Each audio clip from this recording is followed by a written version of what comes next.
Carta aos Hebreus, capítulo de número 12.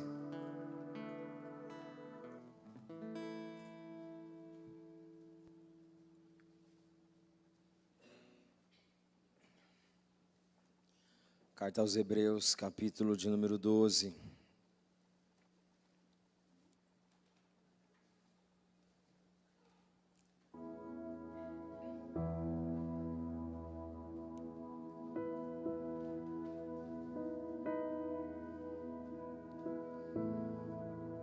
Hebreus capítulo 12. Vamos ler o 11 aqui, uns versículos antes. 32 em diante do capítulo 11. Depois nós vamos entrar no capítulo 12.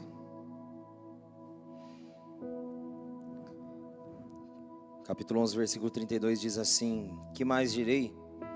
Não tenho tempo para falar de Gideão, Baraque, Sansão, Jefté, Davi, Samuel e os profetas, os quais pela fé conquistaram reinos, praticaram a justiça, alcançaram o cumprimento de promessas, fecharam a boca de leões, apagaram o poder do fogo e escaparam a fio da espada.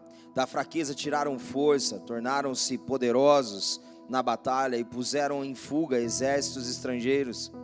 Houve mulheres que pela ressurreição tiveram de volta os seus mortos. Uns foram torturados e recusaram-se a ser libertos para alcançar uma ressurreição superior. Outros enfrentaram zombaria e açoites. Outros ainda foram acorrentados e colocados na prisão, apedrejados, cerrados ao meio, postos à prova, mortos à espada. Andaram errantes, vestidos de pele de ovelhas e de cabras, necessitados, afligidos e maltratados. O mundo não era digno deles. Vagaram pelos desertos e montes, pelas cavernas e grutas da terra. Todos estes receberam bom testemunho por meio da fé. Capítulo 12. Portanto, também nós, uma vez que estamos rodeados por tão grande nuvem de testemunhas, livremo-nos de tudo que nos atrapalha e do pecado que nos envolve, e corramos com perseverança a corrida proposta para nós, tendo os olhos fitos em Jesus, autor e consumador da nossa fé. Ele, pela alegria que lhe fora proposta, suportou a cruz. Ao desprezar a vergonha, assentou-se à direita do trono de Deus. Pensem bem naquele que suportou tal oposição dos pecadores contra si mesmo, para que vocês não se cansem, nem desanimem. Na luta contra o pecado, vocês ainda não resistiram ao ponto de derramar o próprio sangue. Vocês se esqueceram da palavra de ânimo que ele dirige a vocês como a filhos. Meu filho, não despreze a disciplina do Senhor, nem se magoe com sua repreensão, pois o Senhor disciplina a quem ama e castiga todo aquele a quem aceita como filho. Perseverem na disciplina, Deus os trata como filhos. Ora, que filho não é disciplinado pelo pai? Todavia, se vocês ficarem sem disciplina, da qual todos se tornaram participantes, então vocês são bastardos, não filhos. Além disso, tínhamos pais humanos que nos disciplinavam e nós respeitávamos. Quanto mais devemos submeter-nos ao Pai espiritual, para assim vivermos. Os nossos pais nos disciplinavam por curto período, segundo lhes parecia melhor. Deus, porém, nos disciplina para o nosso bem, para que participemos da sua santidade. Nenhuma disciplina parece motivo de alegria no momento em que é recebida, mas sim motivo de tristeza. Mais tarde, no entanto, produz fruto de justiça e paz para aqueles que por ela foram exercitados. Portanto, fortaleçam as mãos enfraquecidas e os joelhos vacilantes.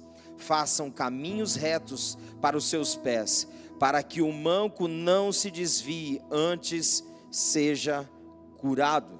Até aqui. Pai, obrigado pela tua palavra, obrigado porque ela é viva e eficaz. Obrigado, Senhor, porque ela é lâmpada para os nossos pés e luz para os nossos caminhos. Obrigado, Senhor, porque, ó Deus, ela revela vida a nós. aquilo que estava oculto das gerações passadas nos foi revelado. Hoje nós, ó Deus, temos a graça do Teu Santo Espírito dentro de nós, que nos esclarece a palavra revelada.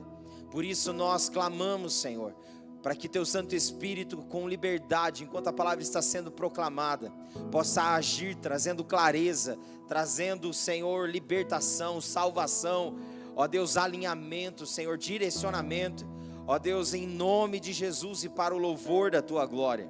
Nós oramos, ó Deus, para que tudo aquilo que é distração, tudo aquilo que vem distrair, Senhor, tirar a atenção da palavra pregada, seja repreendido agora, no nome de Jesus. Todo cansaço, toda dispersação de mente, ó Deus, todo sono, nós repreendemos agora e declaramos, ó Deus, o nosso foco naquilo que a Tua palavra deseja nos comunicar. No nome de Jesus, oramos e agradecemos em fé hoje e sempre. Amém. Graças a Deus. Amém, queridos? Aleluia. Podeis assentar.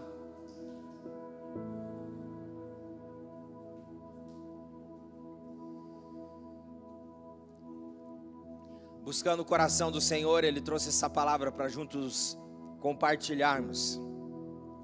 Em cima dessa série de mensagens que está quase na reta final, que o Senhor nos deu, que é sujeitar, resistir e avançar. Repete junto comigo assim: sujeitar, resistir e avançar. O Senhor tem nos chamado como seu povo nesses dias, para nos mantermos nesse lugar, sempre de sujeição a Ele. A palavra sujeitar significa tornar alguém dependente, submisso ou obediente. Então o Senhor, Ele nos chama a ser achado nesse lugar, como alguém que se rende em total dependência, em total obediência e submissão à vontade de Deus. Sujeitar é isso, é ter um tempo de contemplação, e à medida que contemplamos, nos tornamos aquilo que contemplamos, nos tornamos aquilo que adoramos.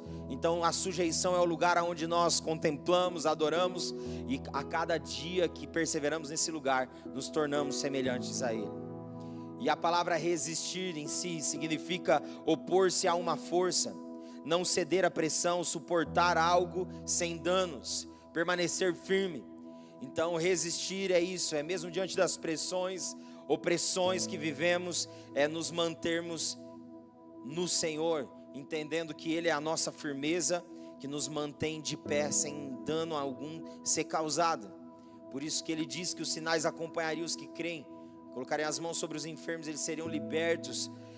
Aqueles que estavam possessos de demônios seriam libertos também, porque a Bíblia diz que nenhum dano nos seria causado, porque os sinais acompanham os que creem.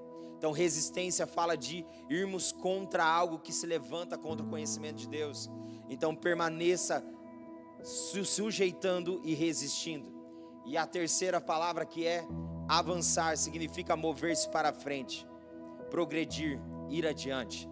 O Senhor nos chama sempre a avançar, jamais retroceder. Aleluia, glória a Deus. E como tema do episódio de hoje, dessa série de mensagens, gostaria de compartilhar a seguinte temática: diante do que vimos e ouvimos, nos tornamos indesculpáveis. Diante do que vimos e ouvimos, nos tornamos indesculpáveis. A palavra do Senhor, ela nos chama a essa autoavaliação, para avaliarmos aquilo que já vimos e já ouvimos a respeito dele.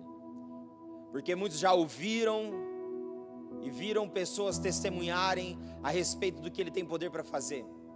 Mas uma coisa é você ouvir, outra coisa é você ver na vida do outro, outra coisa é você ser alguém experimentado por aquilo que ouve e por aquilo que o outro está falando, mas que você também está vivendo. Então nós não podemos basear a nossa fé na fé do outro, mas na fé que o Senhor tem gerado pelo Santo Espírito dentro de nós. Essa autoavaliação faz com que então nos tornemos indesculpáveis, porque o Senhor está sendo proclamado, a sua palavra está sendo proclamada, nós temos visto o Senhor fazer grandes coisas, então nos tornamos indesculpáveis de não viver aquilo que é a vontade de Deus. Para ilustrar essa temática, quero contar uma breve ilustração de uma história que aconteceu no tempo do faroeste. Um homem havia cometido um erro, e esse erro era definitivo para a condenação dele, a forca, para ele ser morto em praça pública, diante do erro que ele tinha cometido. Mas o prefeito daquela cidade era o único que poderia dar o alvará para que ele então tivesse o perdão. Então esse prefeito se veste de pastor e vai fazer uma visita na prisão. E quando ele chega nessa prisão, ele tenta conversar com aquele indivíduo, e o indivíduo faz o quê? Cospe nele, desfaz dele, menospreza ele, manda ele embora. E ele estava com a Bíblia.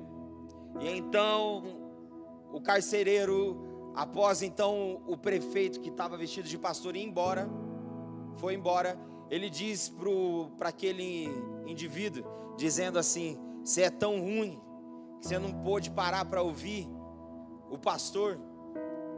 Mas o pastor na verdade era o prefeito da cidade. Ele carregava dentro da Bíblia dele uma carta de perdão para que você não fosse condenado.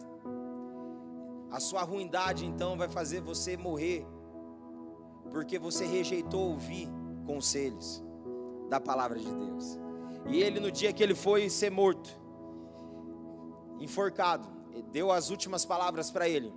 E ele diz: hoje eu estou morrendo, não por aquilo que eu cometi de errado.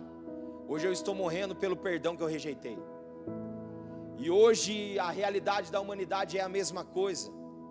A humanidade se torna indesculpável diante daquilo que Jesus veio nos revelar e manifestar. Ele veio revelar a nós vida, Ele veio revelar a nós perdão e esperança de vida eterna. Mas as pessoas, por rejeitarem o Cristo, o que é rejeitar o Cristo? Não é simplesmente dizer eu rejeito a Cristo, é viver contrário a Cristo. Quem vive contrário a Cristo está rejeitando o Cristo.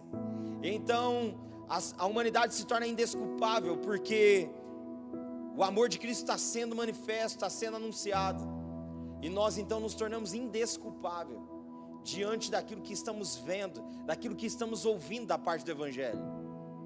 Então, queridos, nós precisamos, diante do que vimos e ouvimos a respeito do Evangelho, nós precisamos mais do que oferecer desculpas, nós precisamos oferecer disposição e obediência ao Senhor, sujeição, rendição àquilo que é a vontade dEle para a nossa vida. Quando vamos para o texto que lemos, nós vamos ver que o capítulo 11 está falando dos heróis da fé, homens e mulheres que se gastaram e se deixaram gastar pela causa do Evangelho.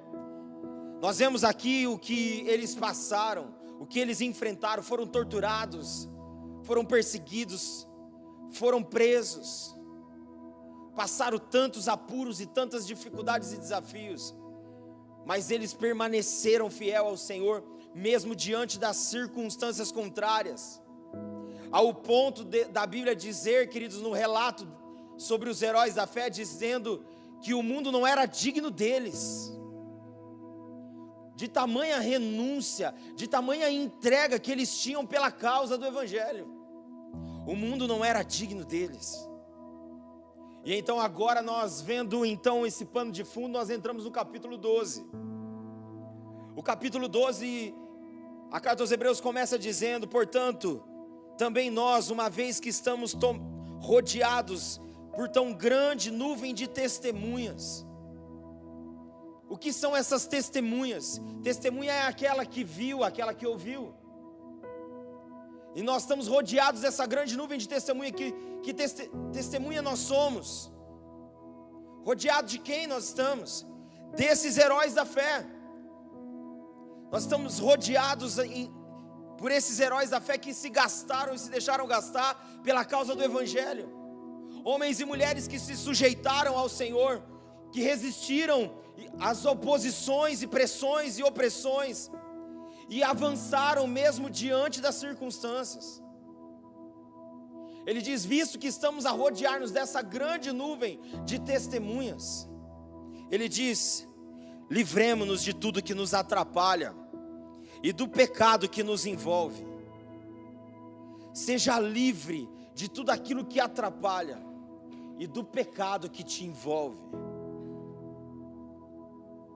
Aqui, queridos, nós vemos que o Senhor, Ele está falando com a gente que diante do respaldo e testemunho de fé que nós vemos na Bíblia, dos heróis da fé, nós temos que agora, queridos, diante daquilo que vemos como testemunhas vivas, do que Deus fez na vida de homens e mulheres que se renderam a Ele, nós precisamos dar uma resposta.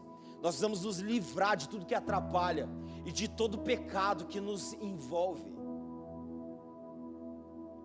O que nos atrapalha de sermos homens e mulheres de fé? Que pecado nos envolve ao ponto de atrapalhar a gente de ser homens e mulheres de fé? Nós vamos nos livrar de tudo que atrapalha, de todo o peso de pecado que tenazmente nos assedia. Precisamos nos livrar. Não podemos negociar, precisamos nos livrar. Diante daquilo que homens e mulheres aqui de heróis da fé nos deixaram relatados com a sua vida, nós nos tornamos indesculpáveis, nós não temos mais desculpas para dar, mas sim rendição, sujeição para viver a vontade de Deus.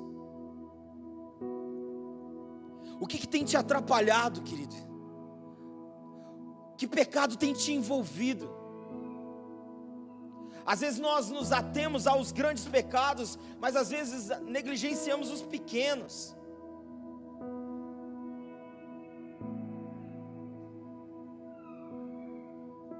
Não podemos, queridos, negociar valores e princípios. Só uma mentirinha, não tem problema.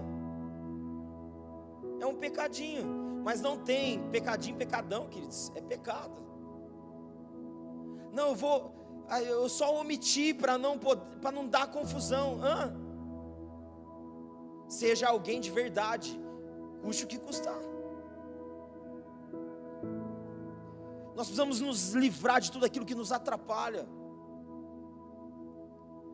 Nós precisamos, queridos, diante do que vemos e ouvimos a respeito do Evangelho, nós precisamos apresentar, queridos, disposição, disponibilidade, para dizer: Senhor, faz em mim o teu querer, Senhor, faz em mim a tua vontade.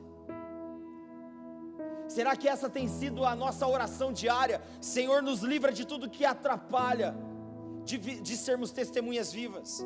Senhor, nos livra de tudo aquilo que é pecado, que nos envolve, que nos assedia. Será que essa tem sido a nossa oração? Ele diz que só conseguimos correr com perseverança a corrida que nos está proposta. Ou seja, só conseguiremos viver o propósito de Deus para a nossa vida quando nós então agora, queridos, olhando o testemunho de fé desses irmãos que são heróis da fé, nós dermos uma resposta pelo menos à altura, buscando viver como eles viveram, sendo livre de tudo aquilo que atrapalha de viver o propósito de Deus. Ele diz que só se livrando de tudo que atrapalha e de todo pecado que diariamente nos assedia, é que nós vamos conseguir correr com perseverança a corrida que nos está proposta. Aí ele diz: fitando os nossos olhos em Jesus, autor e consumador da nossa fé. Só conseguiremos fitar os olhos e focar os olhos nele, queridos, quando nos livrarmos de tudo que atrapalha. Precisamos ir além como igreja brasileira nesses dias, queridos. O Senhor está chamando a igreja a se voltar para a essência, a se humilhar e se arrepender dos seus maus caminhos.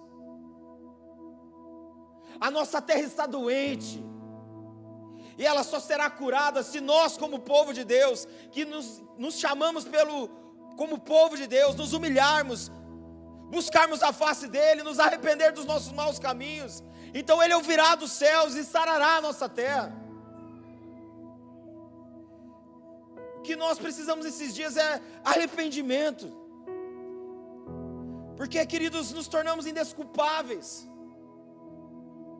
Porque o que mais a igreja brasileira hoje tem apresentado diante do Senhor são desculpas. Minha vida está corrida, eu estou trabalhando tanto, eu tenho corrido tanto, está correndo tanto e está correndo até do Senhor, queridos. Não, corre para o Senhor e depois faz todas as outras coisas. Não há desculpa. Precisamos, queridos, nos livrar de tudo que atrapalha, para que a gente corra a corrida que nos está proposta. Ou seja, Deus Pai tem um propósito traçado para a nossa vida. Nós só vamos conseguir completar e caminhar com perseverança nela se nós continuarmos com os nossos fitos em Jesus. A Bíblia diz, o qual, em troca da alegria que lhe estava proposta, suportou a cruz, vencendo a vergonha e se assentando à destra de Deus o Pai. Ele diz: pensem bem naquele que suportou tal oposição dos pecadores contra si mesmo, para que vocês não se cansem e não desanimem. Jesus é o nosso espelho, Ele é aquele que devemos contemplar, Ele é quem devemos refletir, a Ele nós devemos nos sujeitar. Quer viver os propósitos de Deus para a tua vida? Quer viver, queridos? Não? Quer não? Você quer viver os propósitos de Deus para a sua vida? Então fique com os olhos focados em Jesus e se livre de tudo aquilo que te atrapalha. Tem gente que tem foco para tudo, só não tem foco para Jesus. Tem disciplina para tudo, mas só não tem disciplina com Jesus. Não, queridos, vamos manter o nosso foco em Cristo. Vamos manter os nossos olhos focados em Cristo, na realidade de quem Ele é. Ele diz: olha para mim, para que vocês não se cansem e não desanimem. E hoje o que mais nós ouvimos no nosso meio é o que, queridos? Na sociedade: rapaz, estou cansado, hein? Cansado, nossa, estou cansado, nossa, estou desanimado. Mas Ele está nos dando aqui, queridos, o segredo revelado. Ele está dizendo que se nós mantermos os nossos olhos fixos nele, nós vamos correr a corrida que nos está proposta. Ou seja, quem vive o propósito corre e não se cansa, não desanima. Ele diz: olhem para mim, porque eu resisti tamanha oposição dos pecadores, e eu permaneci, eu continuei avançando.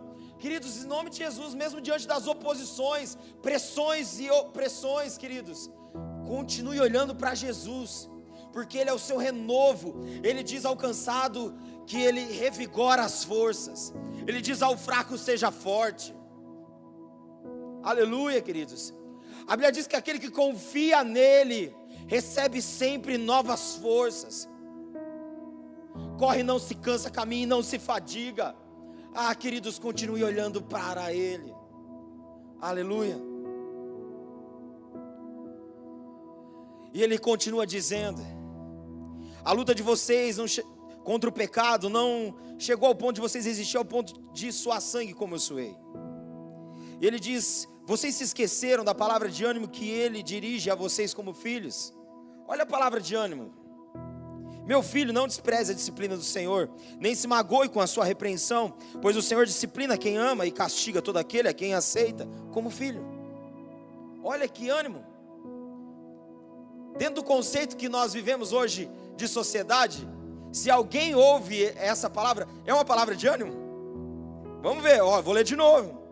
Meu filho, não despreze a disciplina do Senhor, nem se magoe com a sua repreensão, pois o Senhor disciplina quem ama e castiga todo aquele a quem Ele aceita como filho. Não parece aos olhos da sociedade uma palavra de ânimo, mas Ele está falando: vocês esqueceram dessa palavra de ânimo que Ele dirige a vocês como filhos? Aí Ele continua depois: perseverem na disciplina, Deus os trata como filhos. Ora, que filho que não é disciplinado pelo pai? Todavia, se ficarem sem disciplina, da qual todos se tornarão participantes, então vocês são bastardos e não filhos.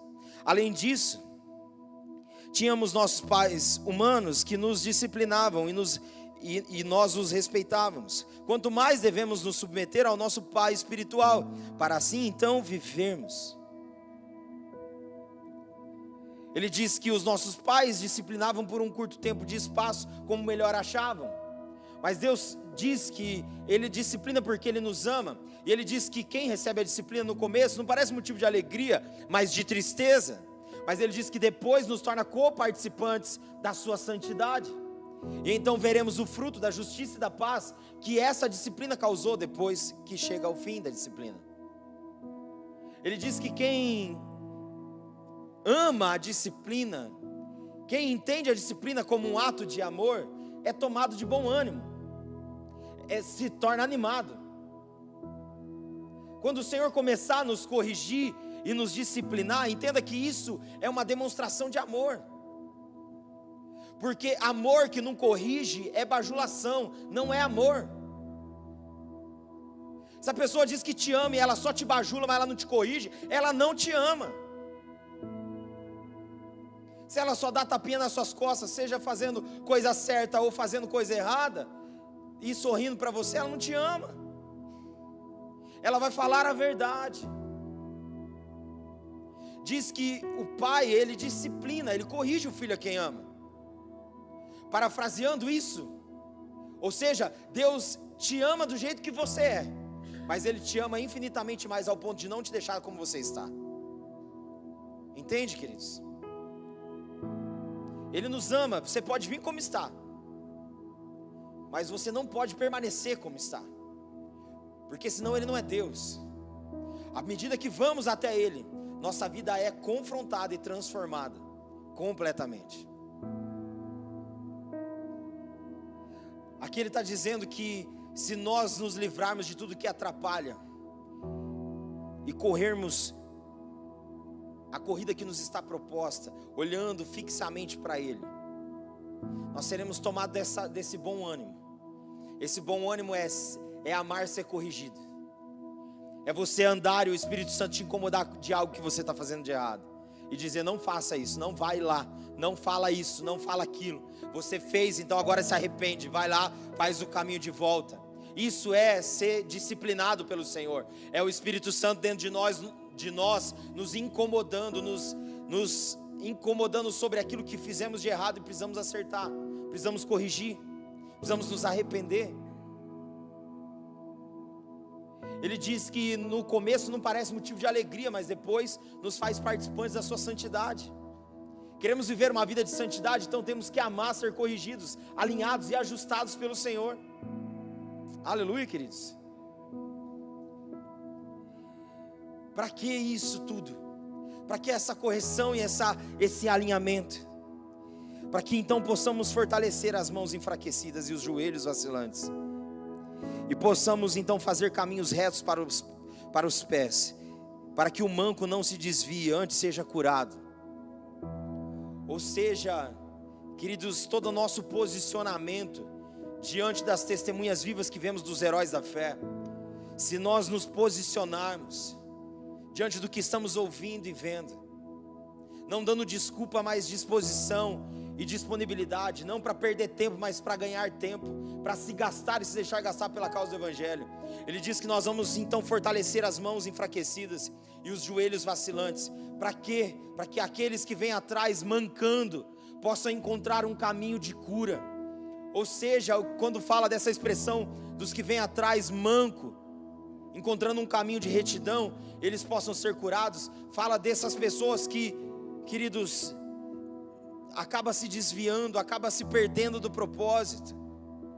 Se nós nos mantermos firmes, se nós nos mantermos focados em Jesus, correndo e vivendo os propósitos dele para a nossa vida, nos livrando de tudo aquilo que atrapalha, que é pecado, se nós amarmos ser a disciplina do Senhor, nós seremos, queridos, um portal de retidão, para que aquele que anda mancando e vacilando possa encontrar um caminho de cura e também seja esse portal de acesso para outros.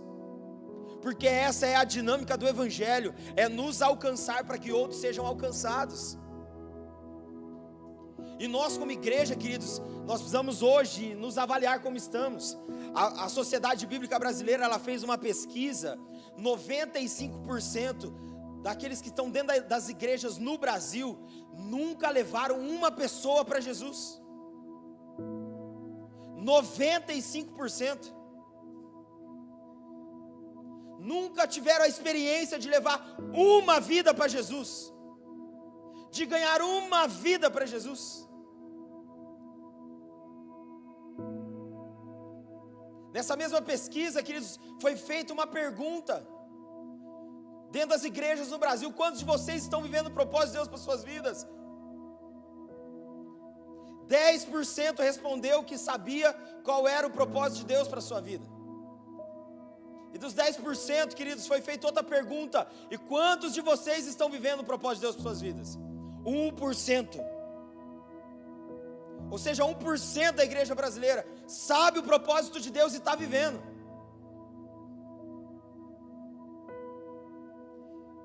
Queridos, nós não podemos perder tempo.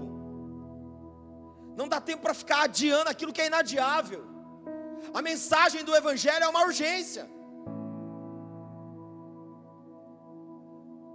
Foi feita uma pesquisa agora esse ano, queridos, dizendo que o evangelismo dentro das igrejas brasileiras está na UTI. Porque a igreja brasileira já não tem mais perspectiva de evangelizar, de ganhar o perdido, ela está acomodada. Não, queridos, nós precisamos entender que nós precisamos fortalecer as mãos e os joelhos vacilantes, para que possamos construir um caminho de retidão, para aqueles que estão mancos, às vezes andando perdidos, sem um caminho a ser trilhado, possam encontrar na nossa vida uma esperança de cura, para serem curados e parar de viver mancando.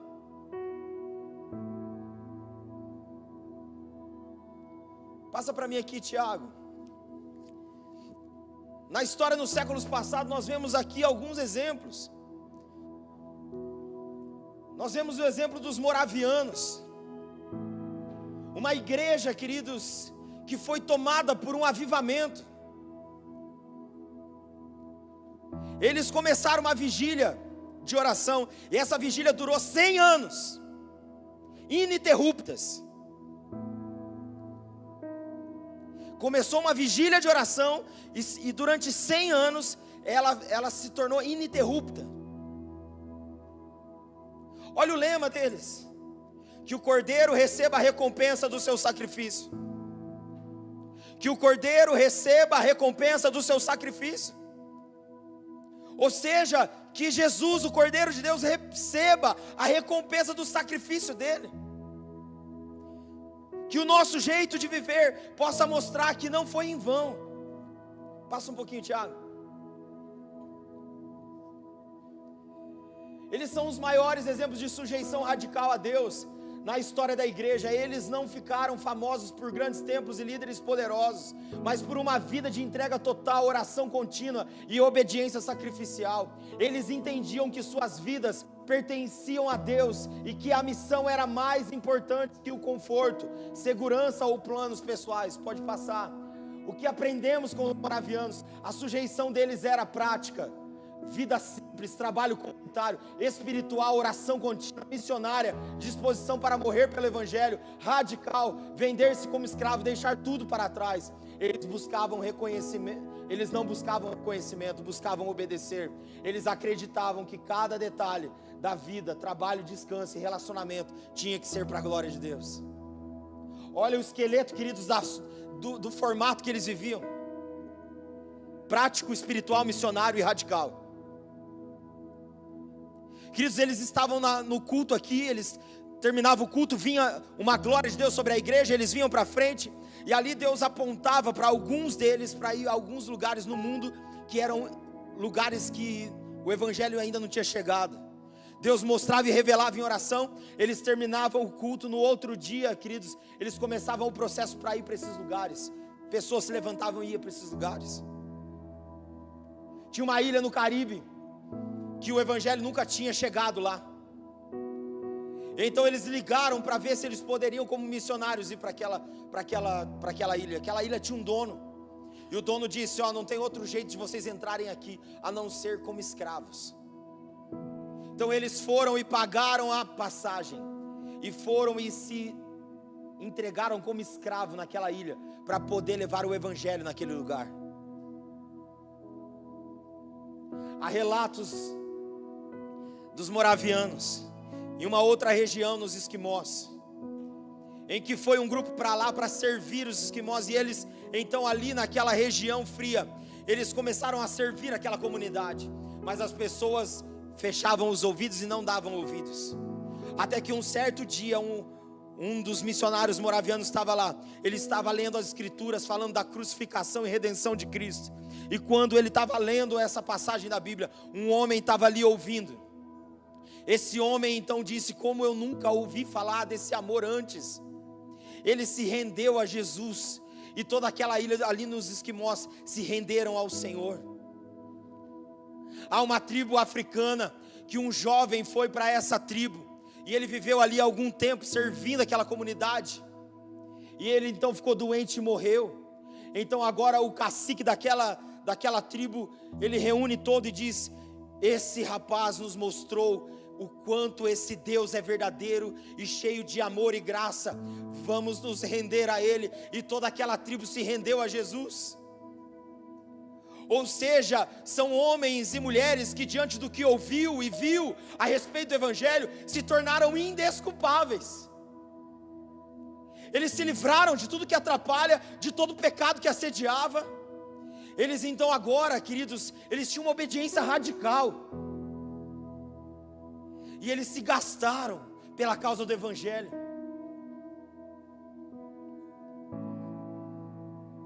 Como que nós estamos gastando a nossa vida? Final de ano é para a gente refletir o que nós estamos vivendo e o que queremos viver daqui no próximo ano novo. Vai mais para frente, Thiago, fazendo favor. Esse camarada foi um dos que experimentou também o reflexo dessa igreja, os moravianos. John Wesley, ele estava numa embarcação, indo fazer missões, e começou a bater com ímpeto ali, uma tempestade contra aquela embarcação, e todos os passageiros ali começaram a ser tomados de medo, enquanto todo mundo estava com medo, e John Wesley, ele também estava com muito medo. Ele cresceu dentro de uma igreja, dentro de uma família cristã. Ele cresceu sendo educado e alfabetizado pela Bíblia. E ele estava ali nesse barco morrendo de medo. Mas tinha um grupo lá dentro daquele barco. Quando a tempestade estava comendo solta, esse grupo estava louvando a Deus serenamente. E aí então John Wesley ficou incomodado e disse: por que vocês estão tão calmos assim? Vocês não estão com medo? Aí então eles disseram: nós não temos medo, porque nós confiamos a nossa vida e a nossa história nas mãos de Deus, e Ele é soberano. Então John Wesley saiu daquela embarcação depois, indignado com ele mesmo. Ele disse: eu cresci dentro de um contexto cristão, mas eu preciso de uma experiência pessoal com o Senhor e diferente. Pode passar. Esse encontro foi transformador, pode passar. A busca por respostas de John Wesley. Ele visitou os morávios na Alemanha e aprendeu sobre a salvação pela fé. Em 1738, durante uma reunião em Londres, ele teve uma experiência espiritual marcante. Sentiu seu coração estranhamente aquecido e teve a certeza do perdão dos seus pecados. A partir desse momento, Wesley se sujeitou completamente à vontade de Deus. Pode ir para os frutos. Wesley passou a viver com disciplina rigorosa, acordava cedo, jejuava, estudava e pregava incansavelmente. Sua sujeição a Deus não foi apenas espiritual, mas prática. Ele dedicou sua vida a transformar a sociedade inglesa, marcada por decadência moral através do Evangelho. A história de Wesley mostra que sujeitar-se a Deus não é apenas uma atitude interior, mas uma entrega que transforma vidas e impacta gerações.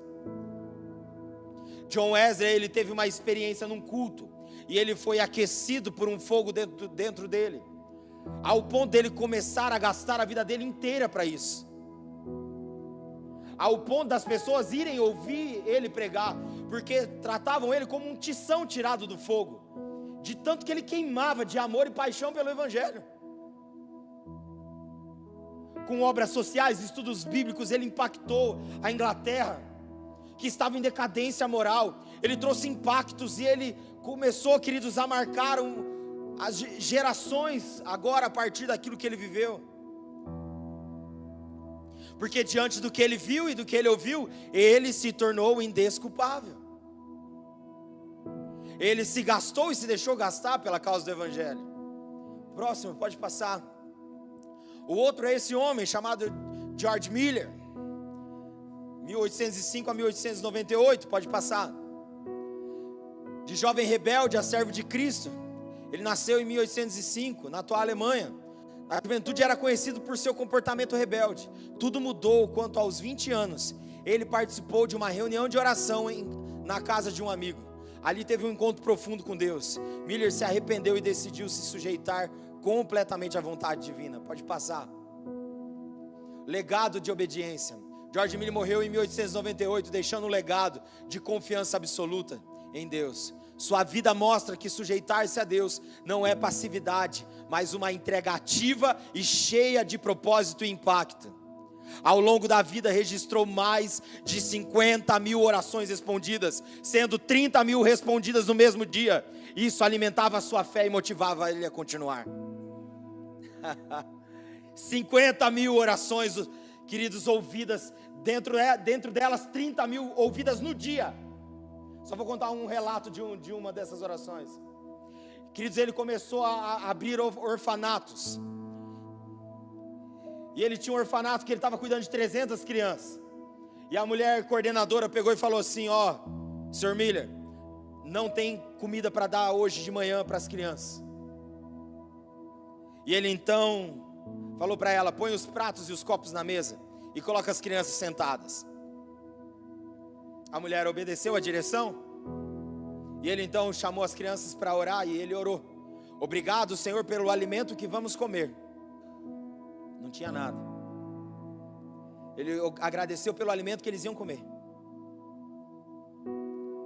A hora que ele termina a oração, bate na porta. Era o padeiro. O padeiro falou assim: Sr. Miller, eu não dormi à noite, o meu coração ardia e falava para mim: faz pão para o orfanato. Tudo que você fazer nessa madrugada, leva para o orfanato. Então, Sr. Miller, eu trouxe pães, o senhor aceita? O pão entrou, queridos. Ele fechou a porta, bate o leiteiro, quebrou a carroça dele na frente do orfanato. E ele bate: ô Sr. Miller, eu preciso doar os leites porque quebrou a roda da carroça, e se eu deixar o leite ali vai azedar, ele precisa ser tomado agora. O senhor aceita?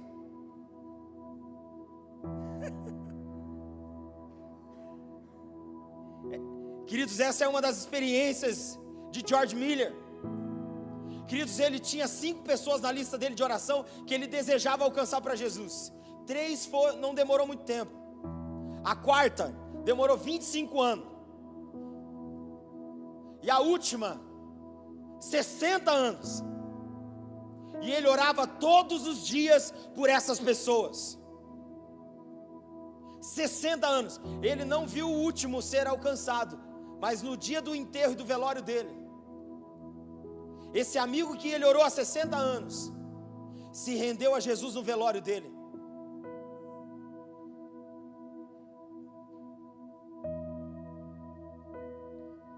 Pode passar. Ele dizia: eu preciso orar tanto quanto preciso respirar.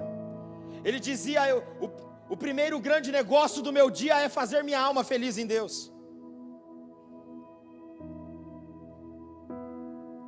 O viver dele era Cristo. Ele vivia intensamente o Evangelho de Cristo. Sabe, queridos, ele se tornou indesculpável. De servo rebelde a um servo fiel. ele vivia bebendo, ele vivia se drogando, ele vivia nas mesas de jogos, e agora quando o evangelho alcançou ele abandonou tudo isso, e ele começou a viver a verdade do evangelho com 20 anos, se tornou um homem marcante.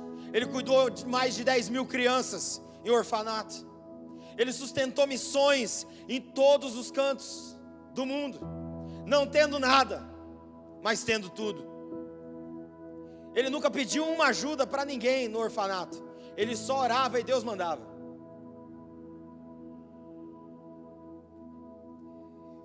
Queridos, nós precisamos voltar a nos maravilhar com o poder do evangelho. Nós vamos entender que nós nos tornamos indesculpáveis diante do que temos visto na palavra, diante daquilo que estamos ouvindo da palavra, nos tornamos indesculpáveis. Sabe, queridos, nós estamos finalizando mais um ano. Se você analisar o que você viveu nesse ano,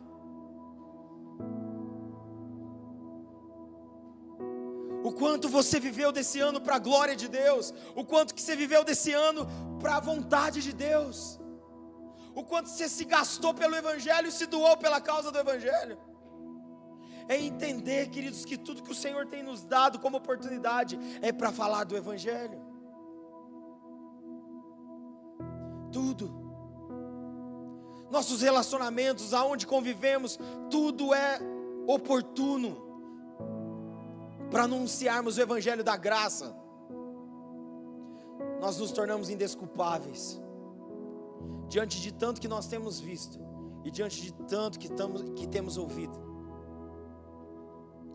Queridos, em nome de Jesus, vamos nos sujeitar, vamos resistir e vamos avançar. Se sujeite ao Senhor, resista aos dias maus e avance, mesmo diante das dores.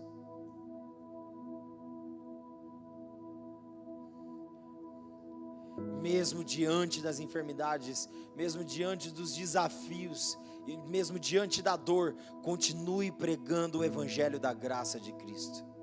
Aleluia, queridos. Se sujeite, resista e avance.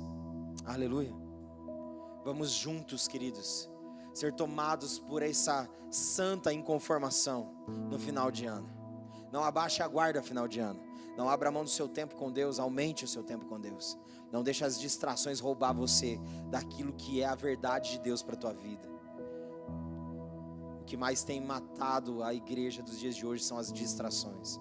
Não viva distraído. Seja alguém totalmente atento. Seja atento ao que Deus quer. O que Deus quer. Não dê nenhum passo sem pedir a direção do Senhor. Senhor, o que o Senhor quer de mim? Espírito Santo, vamos juntos. Aleluia, queridos. Abra sua boca para testemunhar os grandes feitos do Senhor. Por onde você passar, testemunho que Deus tem feito na sua vida. Aleluia, queridos. Nós como igreja evangélica precisamos voltar para o lugar do confronto. Nós estamos muito confortáveis. Nós estamos muito confortáveis. Nós precisamos voltar para o lugar do confronto. Precisamos amar a disciplina e sermos tomados de ânimo como ser disciplinado pelo Senhor. O Senhor quer corrigir algumas coisas para que a gente possa ser uma expressão de cura para essa geração. Curados para curar. Aleluia. Glória a Deus, queridos. Vamos juntos. Sabe, a gente tem visto tantas ações e movimentos em redes sociais de encontros e seminários para cura interior. Misericórdia, tem gente que já passou tanto por cura interior que nem interior tem mais.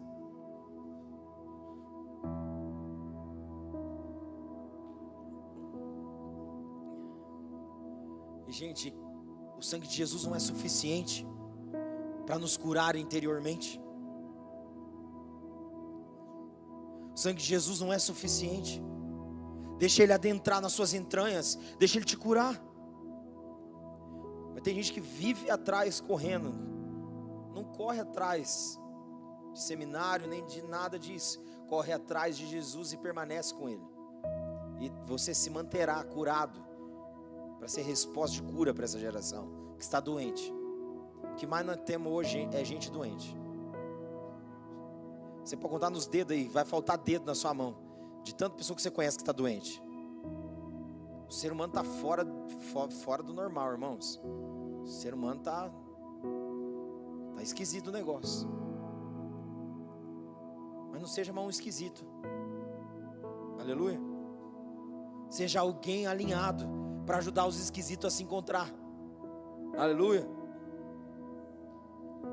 Os que estão vivendo esquisitamente longe da vontade de Deus. Seja alguém alinhado com o propósito de Deus. Aleluia. Glória a Deus, queridos.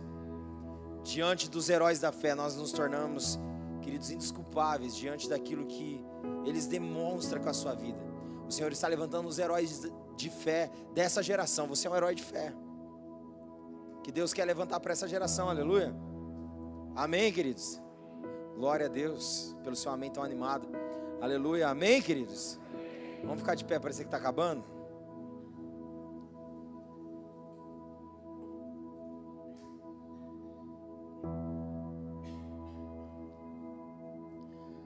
George Miller, ele falava que ele precisava orar tanto quanto ele precisava respirar. Oração precisa ser a nossa base e nosso estilo de vida. Nosso primeiro grande negócio da vida, ao amanhecer, precisa trazer felicidade para a alma, trazer alegria para que ela se satisfaça em Deus. Feche seus olhos, abre o seu coração para Ele.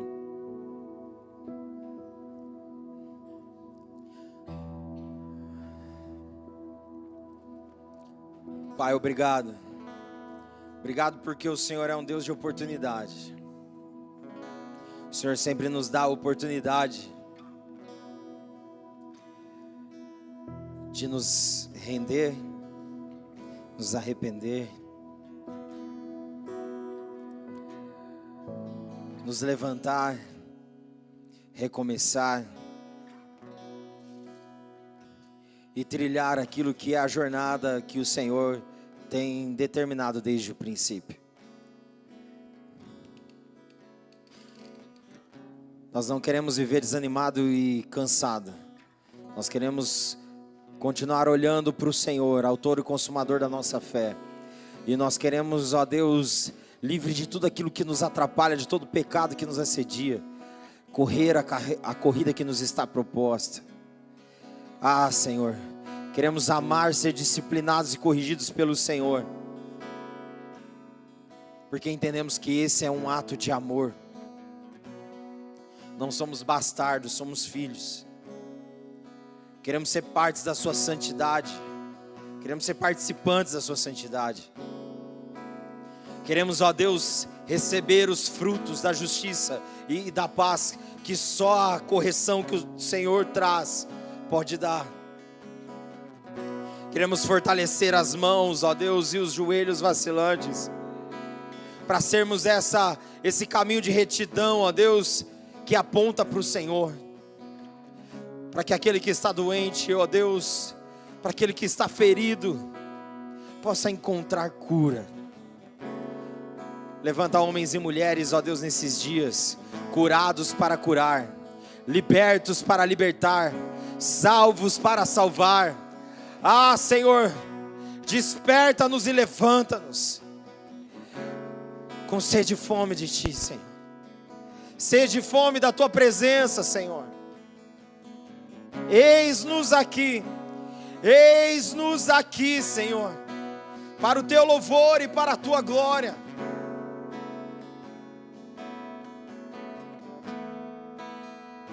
Diante do que vimos e ouvimos, nos tornamos indesculpáveis, Senhor. Nós queremos apresentar a nossa disposição, nós queremos apresentar, ó Deus, a Ti o nosso coração e declarar: Senhor, faz em nós e através de nós.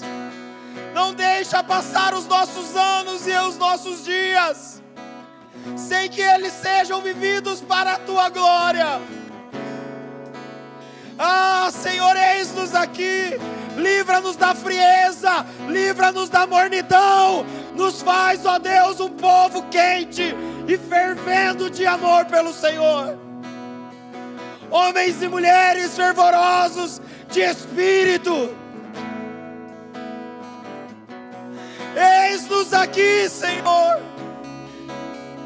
Nos ajude a entender que o privilégio da vida é se render àquele que é a plenitude da vida, Cristo, o Senhor.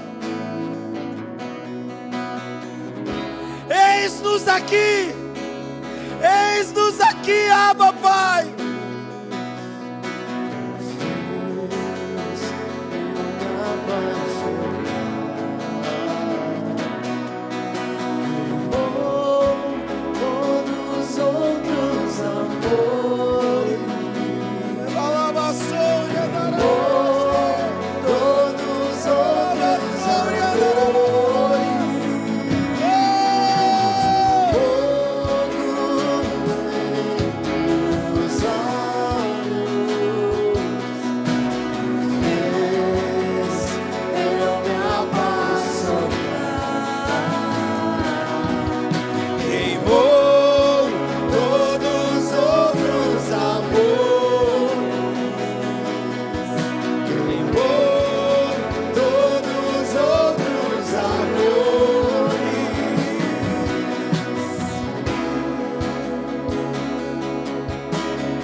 Todos os outros amores.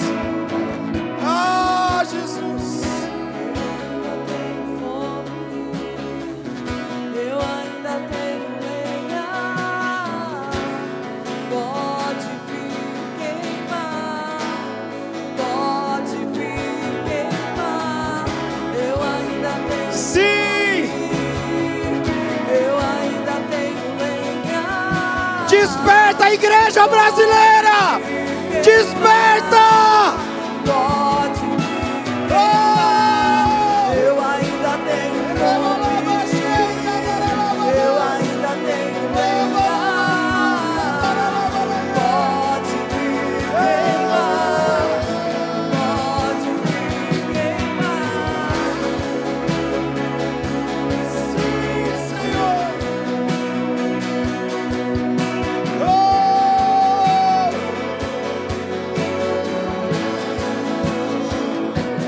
Nos tornamos responsáveis. A chama não vai apagar. Nos tornamos responsáveis. A chama não vai apagar. Nos tornamos Sim. responsáveis. A chama não vai apagar. Aleluia. Aleluia. Que assim seja, Senhor. Uma geração, ó Deus, que assume responsabilidade com relação às coisas do Teu reino. Em nome de Jesus. Em nome de Jesus. Eis-nos aqui, Senhor. Reparadores de brecha, intercessores, incansáveis diante de Ti e indesculpáveis. Em nome de Jesus. Em nome de Jesus e para o louvor da Tua glória. Aleluia. Estenda suas mãos. Que a graça de Cristo Jesus, o nosso Senhor e Salvador, que o amor de Deus, o nosso Pai, o nosso Abba, Pai, que a comunhão, a consolação, o encorajamento, os dons e as virtudes do Espírito seja sobre todo aquele que crê, hoje e para todo sempre. Quem crê diz amém. Amém. Vamos aplaudir o Senhor.